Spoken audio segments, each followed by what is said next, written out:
శ్రీ సత్యసాయి జిల్లా నల్లచెరువు మండలం sub inspector KM Linganna గురువారం వాహనదారులకు ప్రమాదాలను అరికట్టే అంశంపై అవగాహన కార్యక్రమం నిర్వహించారు.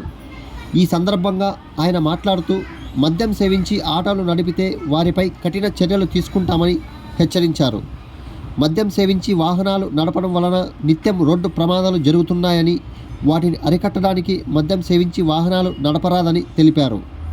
రోడ్డు ప్రమాదం జరిగితే తమ కుటుంబాలు రోడ్డున పడతాయని, దానిని ప్రతి ఒక్కరూ దృష్టిలో పెట్టుకొని జాగ్రత్తగా నడపాలని కోరారు. ప్రతి ఒక్కరూ వాహనాలకు సంబంధించిన పత్రాలను, డ్రైవింగ్ లైసెన్సులను కలిగి ఉండాలన్నారు. అతివేగం ప్రమాదాలకు కారణమని, వేగంగా వాహనాలను నడపరాదని సూచించారు. కార్యక్రమంలో పోలీస్ సిబ్బంది, ఆటో డ్రైవర్లు తదితరులు పాల్గొన్నారు.